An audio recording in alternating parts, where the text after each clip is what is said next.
नमस्कार, India voice देख रहे हैं आप और मैं हूं आपके साथ शिवम दुबे। इंडिया वॉइस के खास कार्यक्रम हरियाणा पंजाब में आप सबका स्वागत है। बुलेटिन की शुरुआत करेंगे खबर करनाल से है, जहां सुप्रीम कोर्ट की तरफ से नाम प्लेट यानी नेम प्लेट पर रोक लगाने वाले फैसले पर सीएम सैनी ने यह कहा कि देखिए, जो कोर्ट का जो आदेश है वो सिरमाथे है, उसका हम सम्मान करते हैं। जो धार्मिक लोग हैं, वो शाकाहारी लोग हैं, वो शाकाहारी को ये नहीं पता चलता कि यहां क्या बनता है क्या नहीं बनता है। उसके ऊपर कोई चिन्ह होगा तो शाकाहारी शाकाहारी में जाएगा और मांसाहारी मांसाहारी।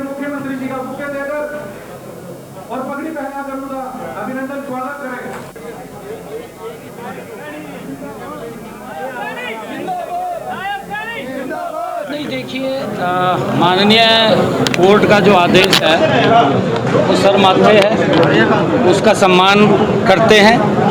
परंतु जो धार्मिक प्रवृत्ति के लोग हैं, जो शाकाहारी लोग हैं, शाकाहारी को ये नहीं पता चलता कि यहाँ क्या बनता है क्या नहीं बनता।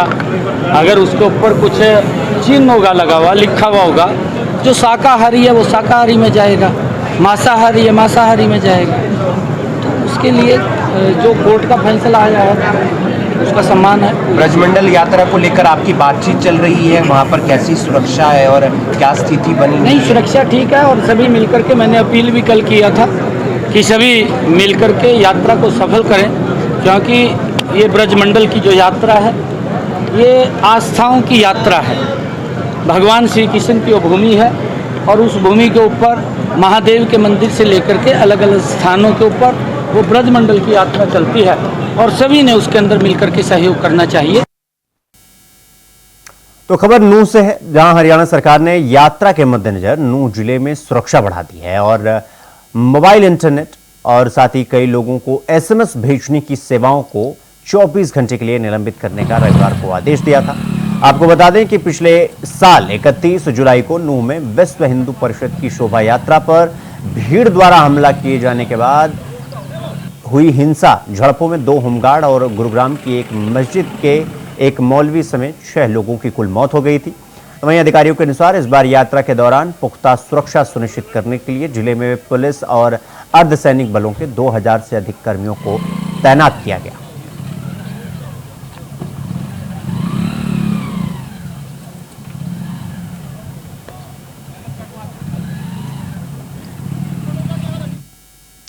तो वहीं हरियाणा के मुख्यमंत्री नायब सिंह सैनी ने कहा कि आज के पल पल बदलते और आधुनिक दौर में समाज में एकता और भाईचारे के रिश्ते को मजबूत करने की निहायत जरूरत है। इस समाज में एकता और भाईचारे के रिश्ते को मजबूत करने में राहगीर जैसे कार्यक्रमों का होना बेहद जरूरी है। इस राहगीर कार्यक्रम का आयोजन हर रविवार को किया जाना चाहिए। इतना ही नहीं, राहगीर जैसे कार्यक्रमों में परंपरागत खेलों, स्वदेशी उत्पादों से आत्मसात होने का भी एक सुनहरा अवसर मिलता है।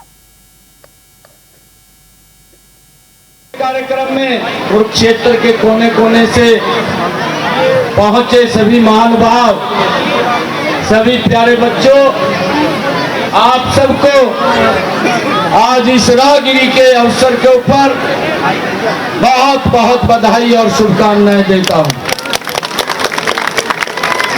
ये राहगिरी का कार्यक्रम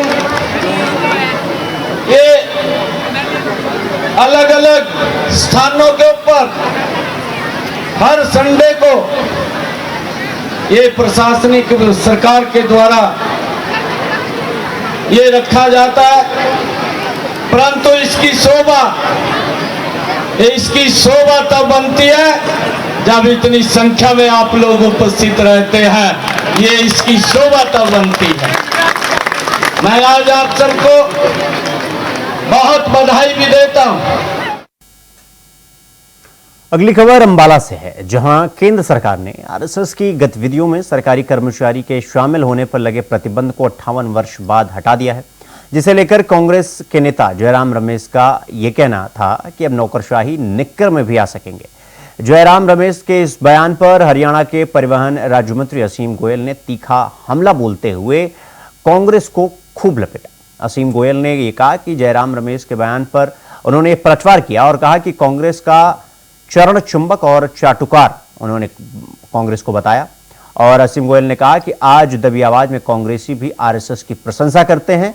और असीम गोयल ने यह भी कहा कि दीपेंद्र हुड्डा के बयान पर उन्होंने उनके बयान का पलटवार भी किया।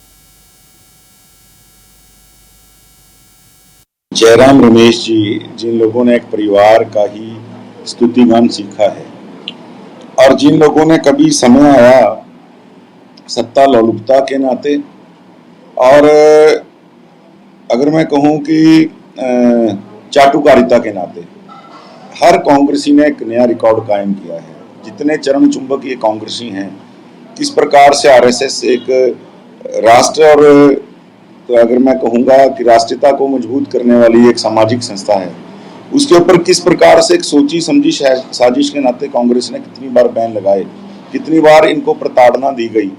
और आज अगर केंद्र सरकार ने उस सामाजिक संस्था को जो राष्ट्रीयता से सीधा सीधा सबको जोड़ती है, एक बैन हटाया है। इन कांग्रेस के जो काले कारनामे हैं, जिस प्रकार से इमरजेंसी लगी, आज इनके पास बोलने के लिए कोई नहीं है। जयराम रमेश जी उसके ऊपर कुछ नहीं बोलेंगे। खबर कुरुक्षेत्र से है, जहां विश्व प्रसिद्ध श्री कालेश्वर महादेव मंदिर लंकाधिपति रावण ने भगवान शिव की पूजा की थी यहां पर। और उससे भी दिलचस्प बात तो यह है कि यह विश्व का एकमात्र ऐसा मंदिर है जहां भगवान शिव के साथ नंदी जी विराजमान नहीं है। आपको ये बता दें कि श्रावण मास में इस मंदिर में भक्तों की भारी भीड़ उमड़ आती है और शाम के समय विशेष रूप से भव्य संध्या आरती का आयोजन भी किया जाता है। श्रावण मास को लेकर इस मंदिर को पूरी तरह से सजाया गया।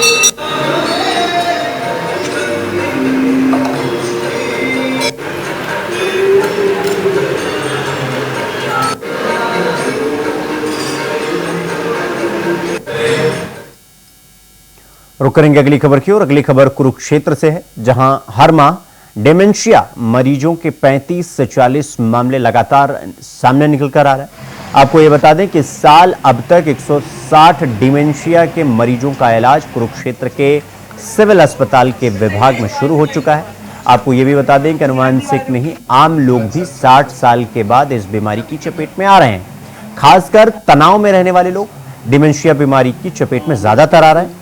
इतना ही नहीं, उच्च रक्तचाप और शुगर से प्रभावित मरीज भी इसकी चपेट में आ सकते हैं। ऐसे में अगर आप भी खाना खाकर भूल जाते हैं या घर का रास्ता भूलने लगे तो आप जांच जरूर करवाएं।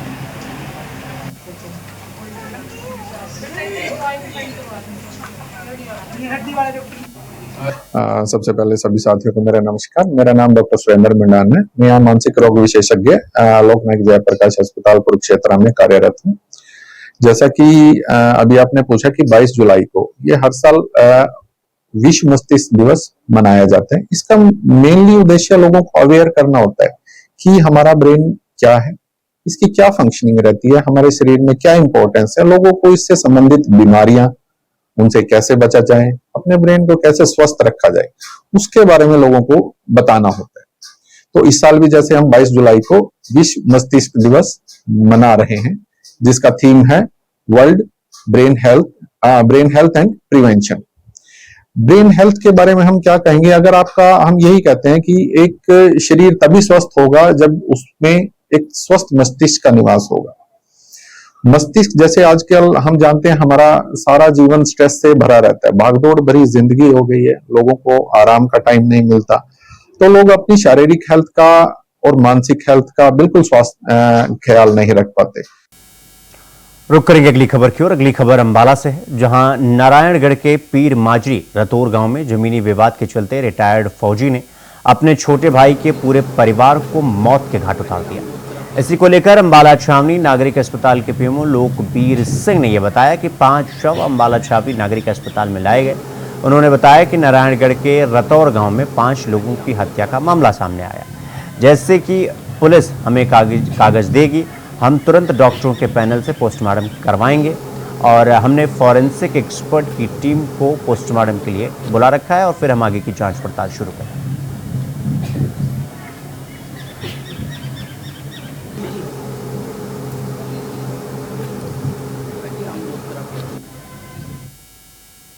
अगली खबर सिरसा से है, जहां शिवरात्रि को लेकर सिरसा के तारा बाबा कुचिया में हुई बैठक में भारतीय जनता पार्टी के नेता गोविंद कांडा ने 2 तारीख को होने वाले भंडारे को लेकर भी सेवादारों को जिम्मेदारियां सौंपी।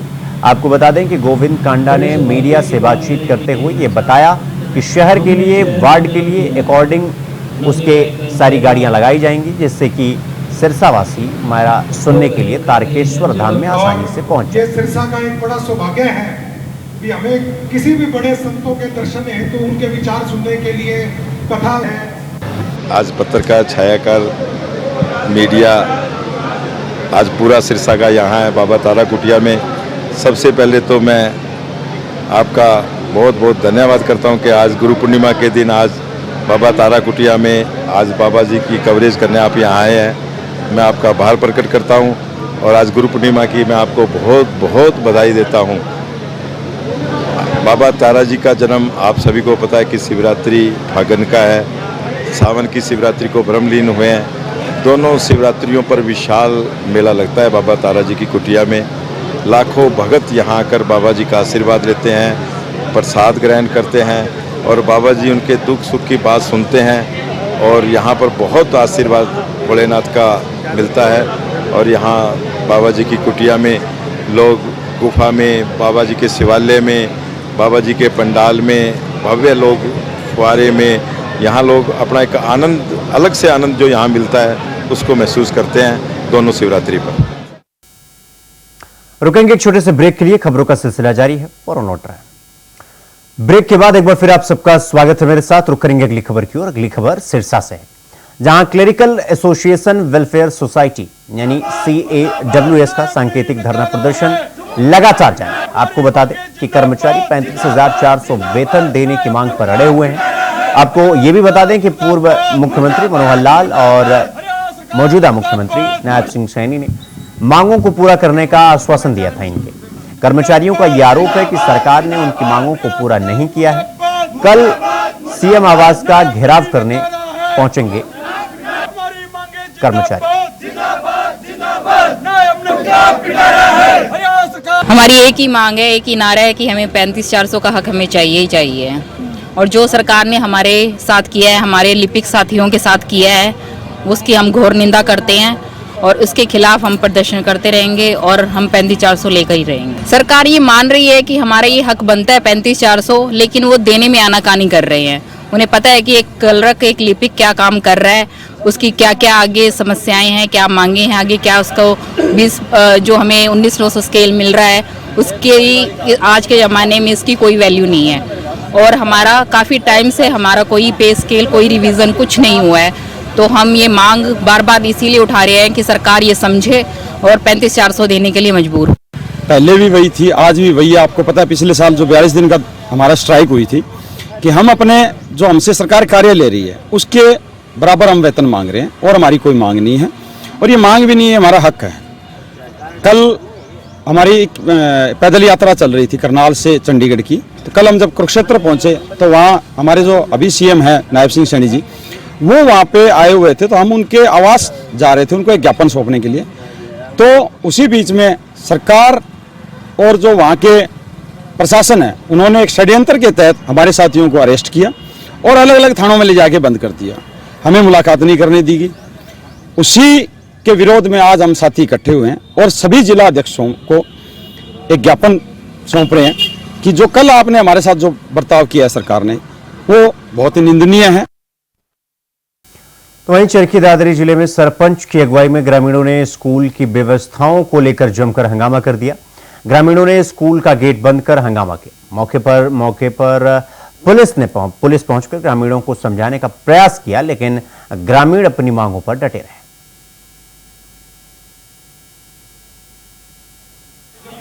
ये मामला ये था कि ग्राम पंचायत मोड़ी की कमेटी प्रिंसिपल से मिला, इन्हें चोर और गलत बताया, पैसे लेते पंचायत मांगा फलार से दखड़ से। इसके विरोध में प्रिंसिपल ने और लड़कियों को भी और बच्चों को भी इसने गलत शब्द यूज करे, कमेटी को भी गलत शब्द यूज करे। इसके बारे में मिलकर ये था कि हाँ इसका तबादला कर दिया जाए और जो ये शब्द गलत बोल रहा था ये गांव के बीच में माफी मांगे। तो उसके बाद BO साहब ने तबादला के तो कह दी गया। इसने 6 गांव पंचायत इकट्ठी हुई थी, इनका फैसला नहीं, इसने इनकार कर दिया। प्रिंसिपल साहब ने अपनी गलती नहीं मानी, गोल मोल में कह के चलेगा निवलम के मुझ का बाल बनाए रहे। अगर जो ये पूरे 10,000 आदमियों का जो प्रतिनिधि है अगर उसको गलत बोलता है तो 10,000 मोदी के गांव को बोलेंगे। एक लिए मोदी नहीं रही अब 6 गांव पर छोड़ दिया गया था, 6 गांव का मैं अध्यक्ष बनाया गया। हमने ये फैसला किया गया कि प्रिंसिपल आके यहाँ माफी मांगे सबके बीच में। प्रिंसिपल ने कोई शिव प्रकाश से इसने माफी नहीं मांगी। हमने ये फैसला करा कि सीएम साहब से या शिक्षा मंत्री से चंडीगढ़ जाके मिलेंगे और इसके बारे में उसके खिलाफ एप्लीकेशन तैयार करेंगे। अगली खबर सिरसा से है, जहां दहेज लोभियों ने विवाहित महिला को मौत के घाट उतार दिया। आपको बता दें कि घटना गांव कुरगावाली की है, जहां करीब 40 वर्षीय विवाहिता हरप्रीत कौर के गले पर कुल्हाड़ी से वार कर उसके पति हरदीप और भांजे गुरप्यार से मौत के घाट उतार दिया। घटना के समय मृतका की मां भी मौके पर मौजूद थी। उसने बचाव का प्रयास किया लेकिन सफल नहीं हुई। वारदात के बाद पुलिस को सूचित किया गया, तो वहीं पुलिस ने ससुराल पक्ष के खिलाफ मामला दर्ज कर जांच शुरू कर दी। ਸਾਡੀ ਮਾਸੀ ਦੀ ਕੁੜੀ ਕਰੰਗਾਲੀ ਪਿੰਡ 'ਚ ਵਿਆਹੀ ਸੀ, ਉਹਦਾ ਰਾਤ ਮਰਡਰ ਕਰਤਾ ਜੀ ਸਾਡੇ ਜੀਜੇ ਨੇ। ਉਹਦੇ ਨਾਲ ਉਹਦਾ ਭਾਂਜਾ ਸੀ। ਰਾਤ 12 ਵਜੇ ਉਹਨਾਂ ਦਾ ਮਰਡਰ ਕੀਤਾ ਜੀ, ਕੁਹਾੜੀ ਮਾਰੀ ਸਾਹ ਸਾਡੇ ਰੱਖ ਤੇ। ਪਤਨੀ ਦਾ ਕੀ ਨਾਮ ਹੈ ਤੇ ਭਾਂਜੇ ਦਾ ਕੀ ਨਾਮ ਹੈ? ਉਹਨਾਂ ਦਾ ਸਾਡੇ ਜੀਜੇ ਦਾ ਨਾਮ ਤਰਦੀਪ ਸਿੰਘ ਹੈ ਜੀ। ਭਾਂਜੇ ਦਾ ਕੀ ਨਾਮ ਹੈ? ਗੁਰਪਿਆਰ ਦਾ ਭਾਂਜੇ ਦਾ ਨਾਮ ਹੈ ਜੀ। ਤੇ ਲੇਡੀ ਦਾ ਕੀ ਨਾਮ ਹੈ ਜਿਹਦੀ ਡੈਥ ਹੋਈ ਹੈ? ਉਹਨੂੰ ਅਸੀਂ ਤੇ ਰੇਟੇ ਕਹਿੰਦੇ ਆ ਪਿੰਡ 'ਚ। ਸਹੁਰਿਆਂ ਦਾ ਕੀ ਨਾਮ? ਹਰਪ੍ਰੀਤ ਹੈ ਜੀ ਸਹੁਰਿਆਂ ਦਾ ਨਾਮ। ਕੀ ਮੰਗ ਕਰਦੇ ਹੋ, ਕਿਸ ਤਰ੍ਹਾਂ ਦੀ ਕਾਰਵਾਈ? ਇਹ ਤੇ ਕਾਨੂੰਨ ਕਾਰਵਾਈ ਜੋ ਬਣਦੀ ਹੈ ਜੀ ਹੋਣੀ ਚਾਹੀਦੀ ਹੈ ਜੀ। ਸਾਨੂੰ इंसाफ मिलना चाहिए। कितने बच्चे हैं जिन्होंने? 3 बच्चे। अगली खबर कुरुक्षेत्र से है, जहां ब्रजमंडल महादेव भोलेनाथ की यात्रा के लिए धर्मनगरी कुरुक्षेत्र से शिव भक्तों का जत्था लगभग 10 बसों के साथ स्थानांतरेश्वर महादेव मंदिर से पवित्र गंगा जल का कलश लेकर पिपली पैरीकीट से गीता मनीषी श्री ज्ञानानंद महाराज, महंत राजेंद्रपुरी, महंत लक्ष्मी नारायणपुरी, महंत विशाल मणि और अन्य संतों की अगुवाई में आज रवाना हुआ है जत्था। जानकारी देते हुए संतों ने यह बताया कि हर वर्ष की भांति सावन के पहले सोमवार को ब्रजमंडल यात्रा नरहड़ मंदिर में भोले शंकर नाथ को जल चढ़ाकर शिव भक्त भोले से अपनी आराधना की कामना करते हैं।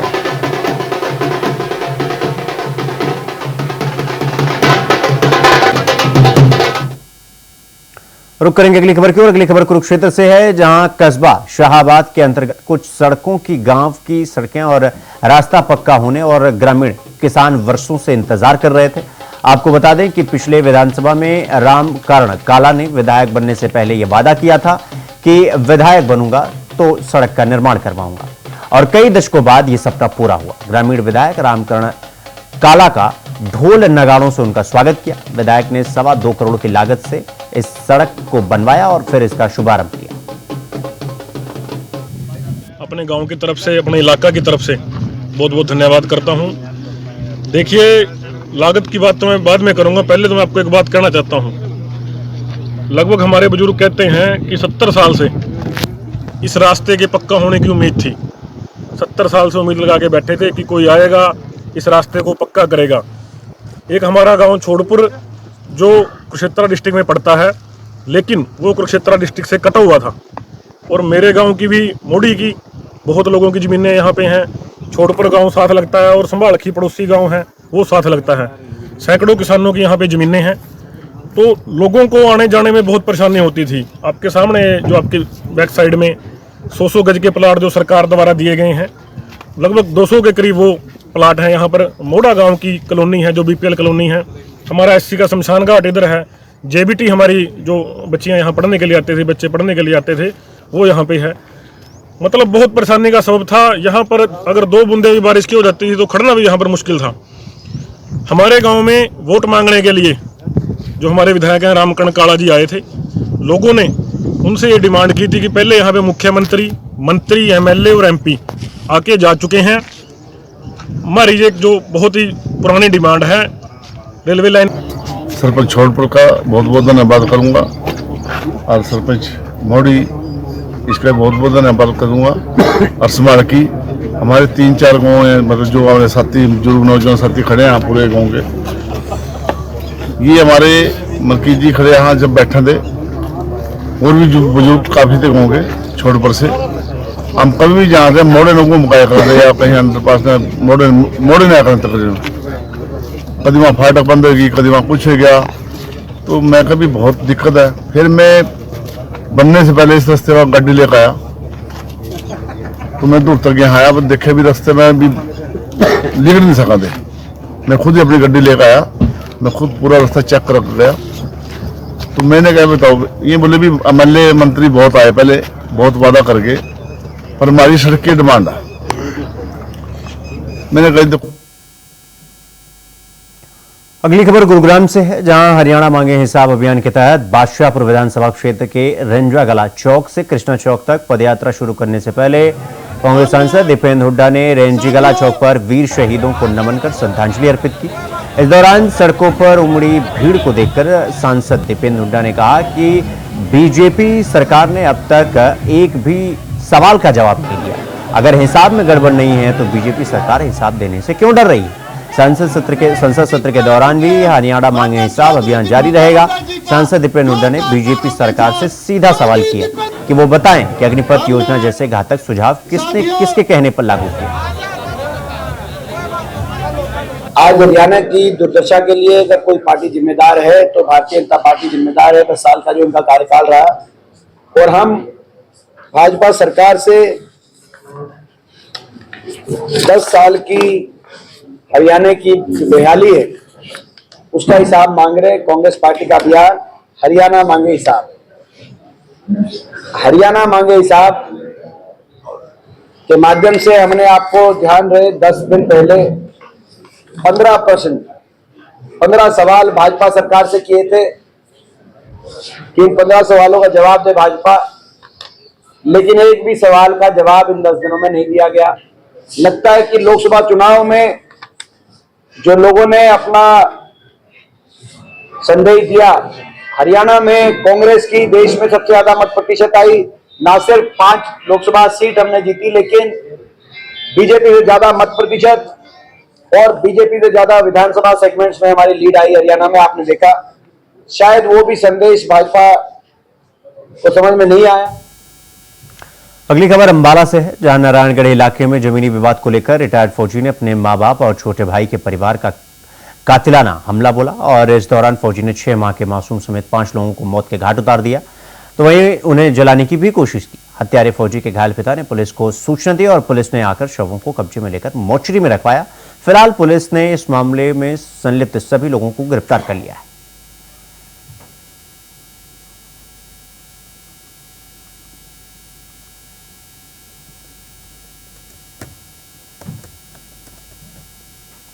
खबर पटियाला से है, जहां सरकारी राजेंद्र अस्पताल के गैनी वार्ड और अन्य वार्डों की बिजली गुल होने के कारण मरीजों को काफी दिक्कतों का सामना करना पड़ा। इस मामले पर आज स्वास्थ्य मंत्री पंजाब बलवीर सिंह राजेंद्र अस्पताल पहुंचे और सारी घटना की जानकारी लेते हुए उन्होंने बताया कि अंडरग्राउंड वायरिंग होने के कारण इस समस्या को जल्दी ठीक नहीं कर पाया गया, लेकिन आने वाले समय में इस प्रकार की परेशानियों का सामना न करना पड़े, इसलिए हम तुरंत इस पर कदम उठा रहे हैं। कल मेडिकल छात्रा की मौत पर बोलते हुए डॉक्टर बलवीर ने यह कहा कि दुख प्रकट करते हुए उन्होंने ये कहा कि पढ़ाई के दौरान बच्चों को मानसिक रूप में आदि परेशानियां होती हैं, उन्हें दूर करने के लिए हमने कमेटी का गठन कर लिया है और मैं अन्य विद्यार्थियों से भी निवेदन करता हूं कि हम आप सदैव आपके साथ हैं। किसी भी प्रकार की कोई दिक्कत या परेशानी हो तो आप मुझे सीधा संपर्क कर सकते हैं।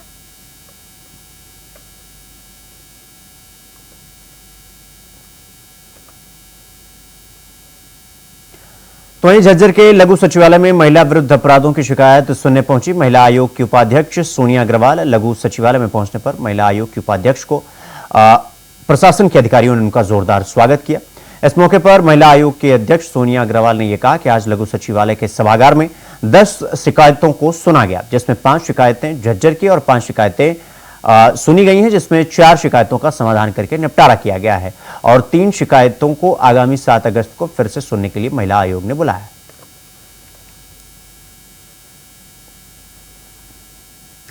हरियाणा पंजाब में फिलहाल के लिए बस इतना ही। देश और दुनिया की तमाम खबरों को देखने के लिए देखते रहिए इंडिया वॉइस। नमस्कार।